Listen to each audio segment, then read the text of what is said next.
Islam, Shalom, Assalamu Alaikum, Osio, Hola, Aloha, Bonjour. This is your brother Zach Bey, Indigenous American Moor, coming to you live and in full effect. Thank you for joining me. Please like, share, subscribe to the channel, share the video if you enjoy the content. Go ahead and leave a comment and interact with my content. Thank you, I appreciate it. Thank you for joining me once again. Black's Law Dictionary, 4th edition. Going to some definitions. Let's get it.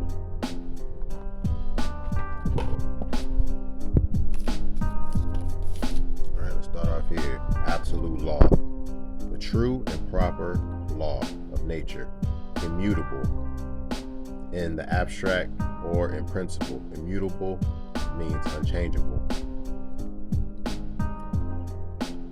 In theory, but not in application, for very often the object, the reason, situation, and other circumstances may vary its exercise and obligation. Okay, just quick example of like how absolute law exercise or obligation, like circumstances and things like that. Say by law someone owes you, they're indebted to you for some fee. Okay, say this person is on their deathbed, they have 24 hours left of life before they transition.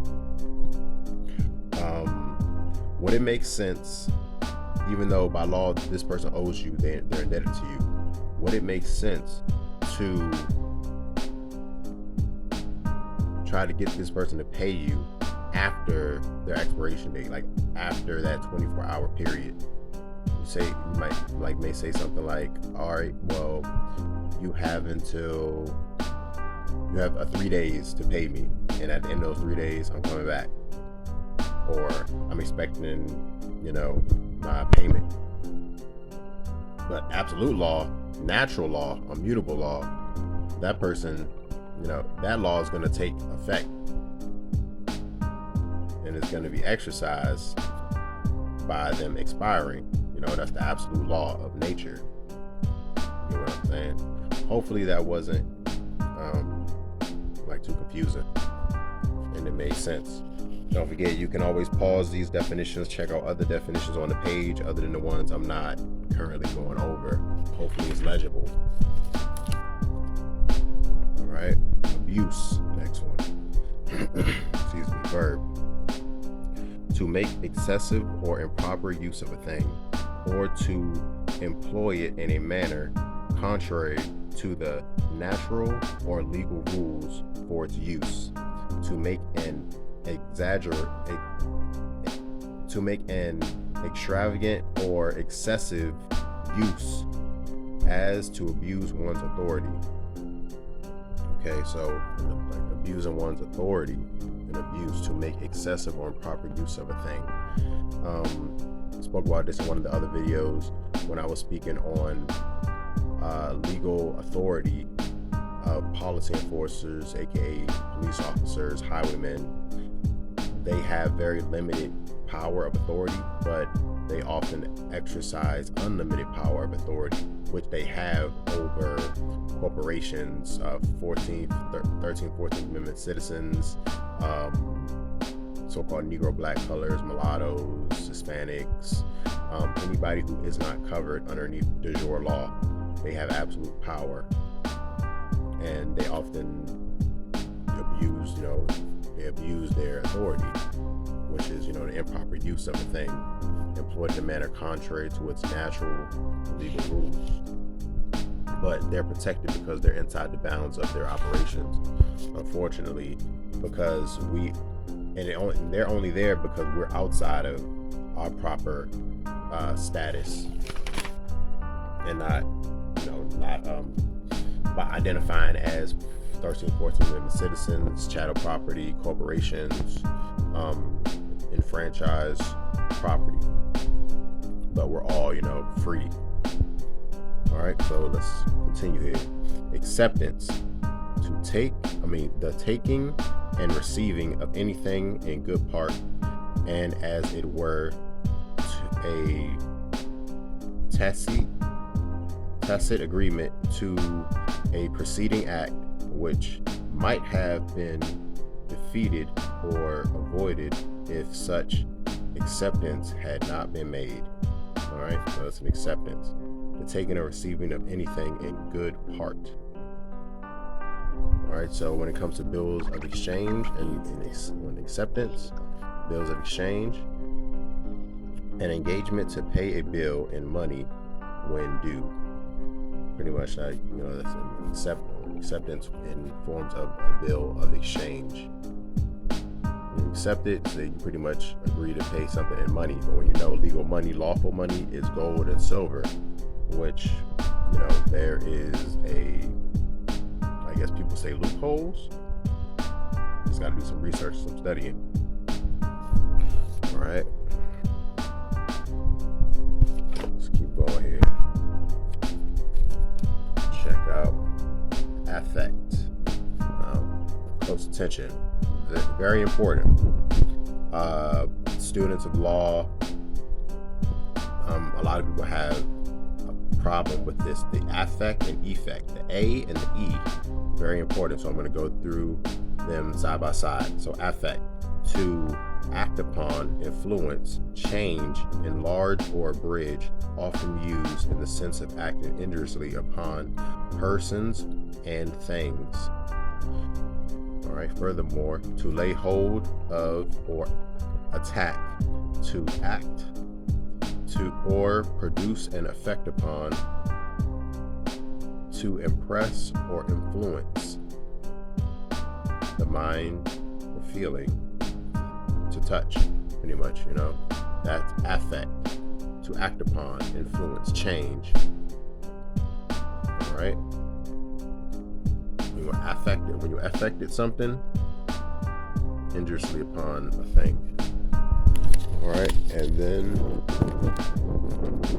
we're gonna go through, for your benefit, effect. Affect and effect, very important, very different when it comes to law. All right, hopefully this is legible. Effect, verb, to do, to produce, to make, to bring to pass, to execute, enforce, accomplish. Effect, now, result. The operations of law, of an agreement, or an act. See, so we have the verb, we have the noun. Effect. It's affect and effect. So effect is to do, to produce, to make, to bring to pass, execute, enforce, to accomplish. And affect is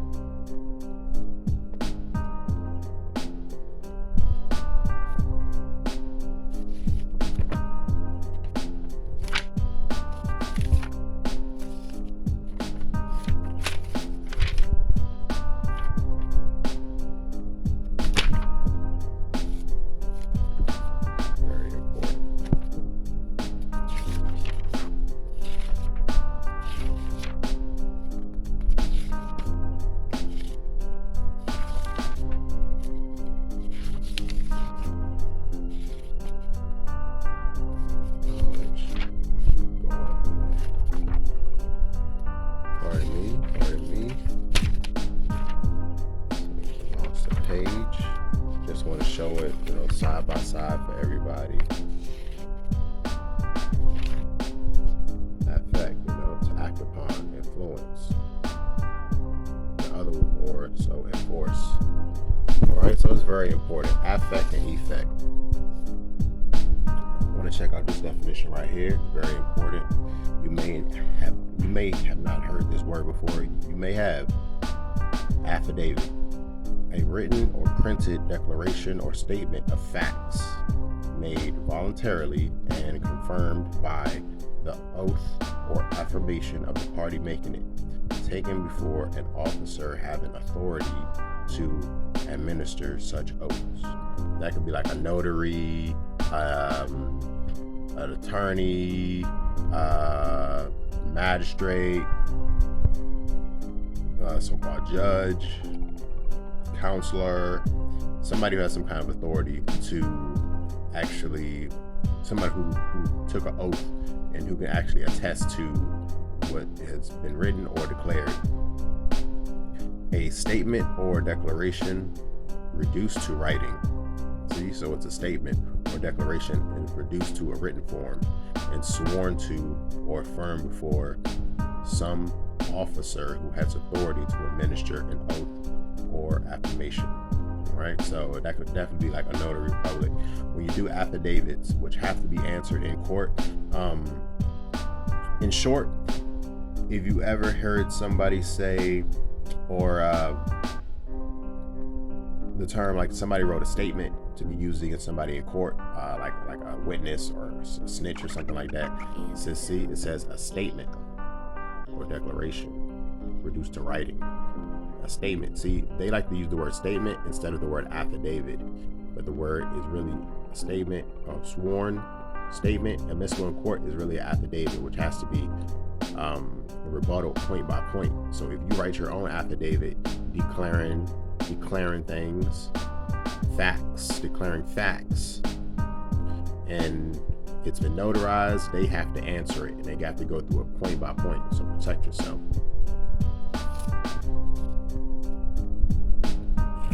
Affirm.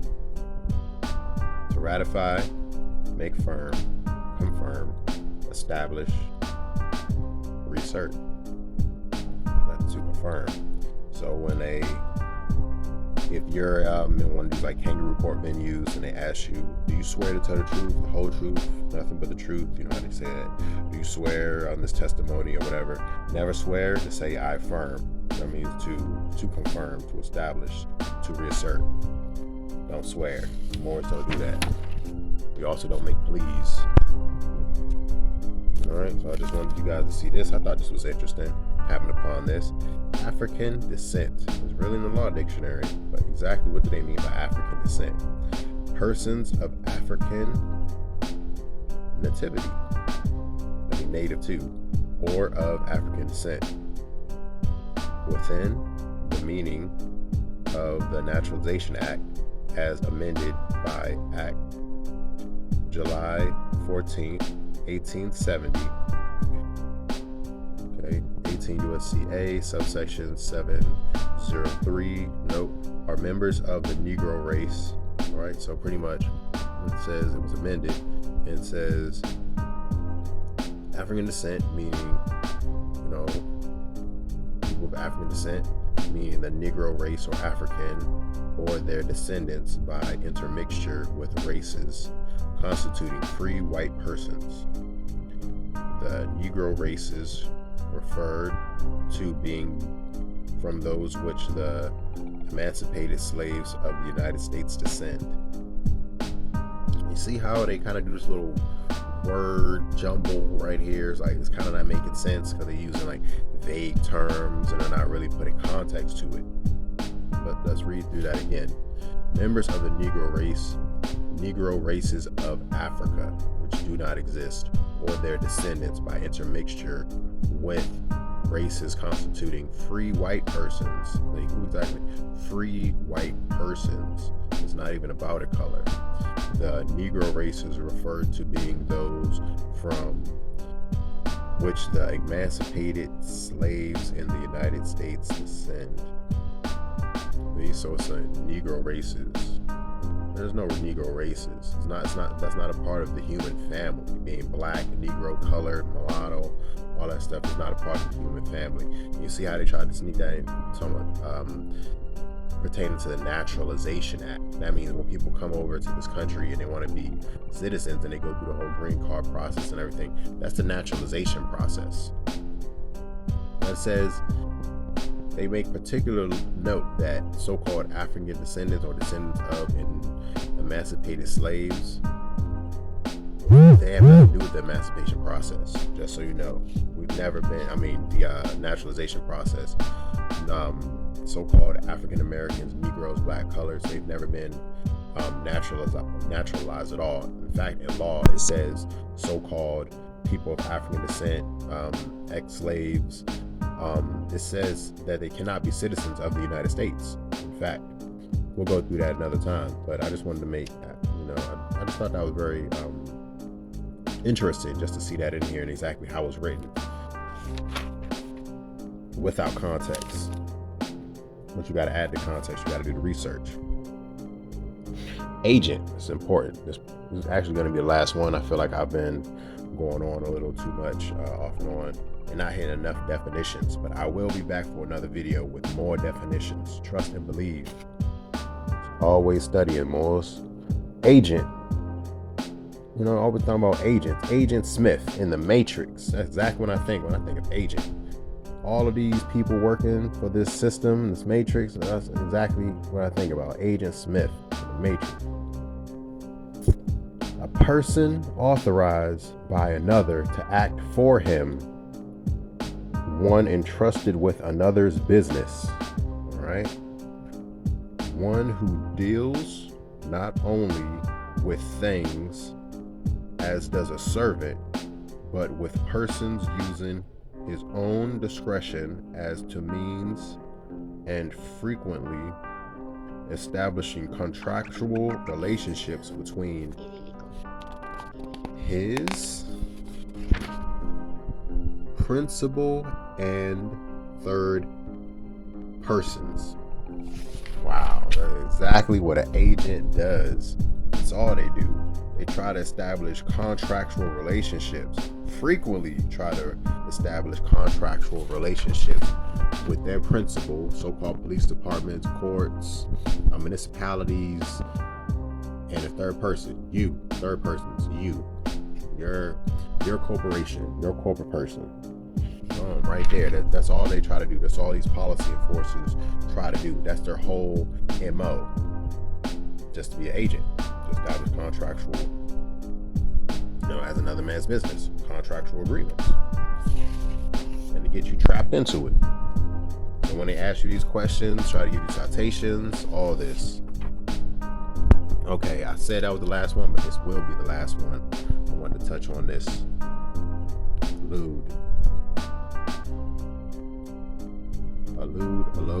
Alodis, Latin. In feudal law, old forms of Alodian or Alodian. Alodian, sometimes used for allodio, but not well authorized. Alodian. So like allodio is like of the original people. We hear of like allodio titles, allodio property. It separates it from feudal law, so older, from feudal law. It's completely natural, organic, from the source. So when you think of Alod, think of allodio title, which is the indigenous Aboriginal people of Turtle Island, Northwest Gate, Mexam, Maghreb Al-Alexa, or Morocco, Far West. Thank you once again. This is your brother Tarik Bey, Indigenous American Lord. Thank you for joining me. Like, share, subscribe to my channel. Share it if you like it. Get a thumbs up, big thumbs up on the video. Help me with the algorithm. Leave a comment. Peace and love to all the Moors all over the world. I.S.L.A.M.